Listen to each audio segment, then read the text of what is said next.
his education. So now he has all these educational videos on YouTube. And the gentleman's name is Dr. David Duke. Now, I don't know if that name sounds familiar to anyone, but Dr. David Duke, before he was Dr. David Duke, he was just David Duke, the grand wizard or the grand dragon of the Ku Klux Klan in Louisiana. And he ran for, I think he ran for governor, then he ran for Senate, and he may have even made a run at the presidency, but didn't get very far, right?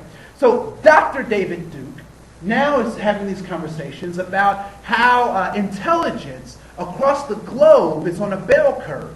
And I always find it ironic that people who do studies about intelligence or advantages that other people have, their group is always towards the top. I don't know, I find that very interesting. That the people doing the study, their group is always towards the top. And so he has this thing where he talks about how intelligence is on a bell curve across the planet, and that there are certain ethnic groups that are just less intelligent than other ethnic groups, and so forth and so on. And so I find that interesting because I ask the question, intelligence for what? Right?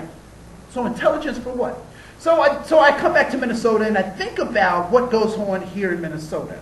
Right? And so how many people grew up on a farm or was around farmers or knows something about farming? Okay. So there is a special kind of intelligence that one must have on a farm. What are some things that one must know either how to do or how to interact with on a farm? You have to learn how to pull a calf. So that takes a special kind of knowledge to be able to pull a calf. What else do you have to know about being on a farm? How to kill chickens, right? You take those suckers and... Right? How to kill a chicken is a skill that you need to have on a farm. One more skill. What's that? How to make hay, right? How to either use the big things and make the big rolls of hay and bale it and all that kind of stuff, right? So those are certain skill sets that you need. Now, if I take a farmer from greater Minnesota and I put him in downtown Manhattan, the people in Manhattan might say that farmer is what? He's stupid. He's an idiot. What is going on? What's wrong with this guy? Now, if I take that person from Manhattan and put them on a farm in greater Minnesota, what will the other farmers say about this individual? Right, should we or shoot him, What do you do with a dog that doesn't hunt, Anyway, that's my grandfather, anyway. So when we get to these conversations about intelligence for what, then we can start having some real conversations and start to understand people who come here from different places because they have different worldviews. They have different social lenses. What it means to be a male is different here in the United States than it is oftentimes in Latin America, right? Or the roles that men have in the United States are different in the Arab world, right?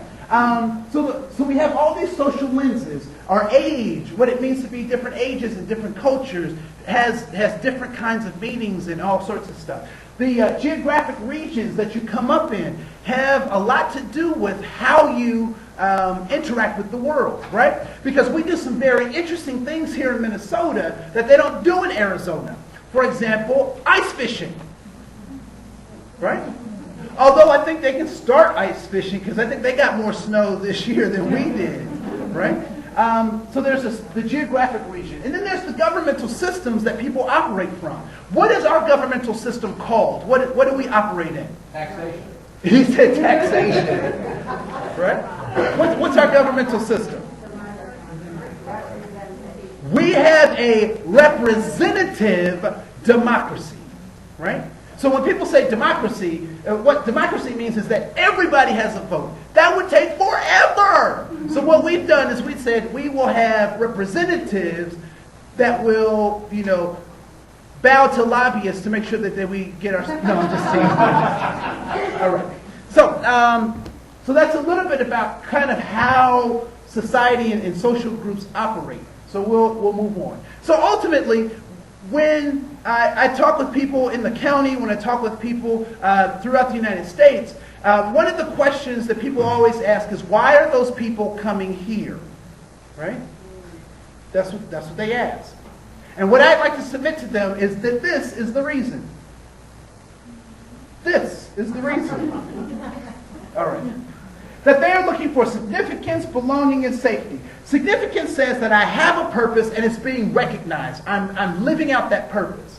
Belonging means that I have a network of folks that I can connect with that can help me fulfill my purpose. And safety says that I have an atmosphere that will provide me physical, emotional, and psychological safety to carry out my purpose. And so I believe that all of us, all of our goals are contained right here. Everything that we're striving for is contained in these three things. And what I'd like you to do on the 5 circles that I ask you to draw, I want you to put a SI next to any of those that represent some kind of significance, that give you some kind of stature, that feed your purpose. A B next to anything that is connected with belonging or being connected with other individuals. And SA for anything that deals with safety, being secure, having a dwelling, an abode. So SI, B, or SA. Out of those 5 things.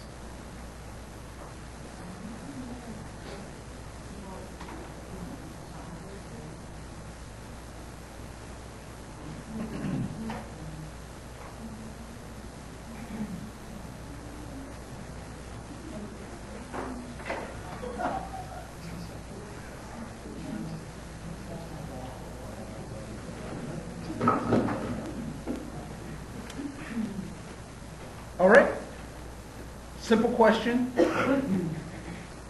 Out of those 5 things that you valued, were there things that were significant, that provide to you being able to live out your purpose? Yes. Yes. Were there things that connected you with other people, that give you a sense of belonging? Right? And things that give you a sense of safety? Yes. All right.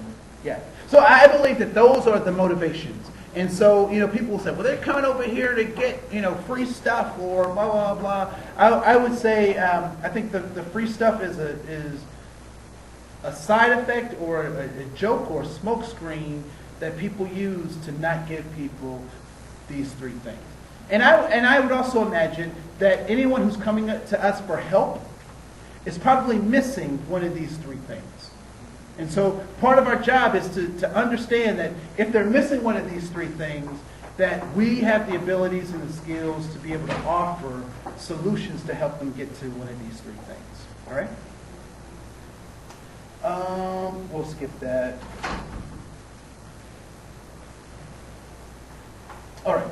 So I just want to talk a little bit about my approach. The first part of my approach is that people can learn, change, and grow. Who I am at 41 is not necessarily who I was at 17. Thank God. Right? So we can learn, change, and grow. We can adapt to the environments that we're in. That's why we're here and the dinosaurs are not. Right?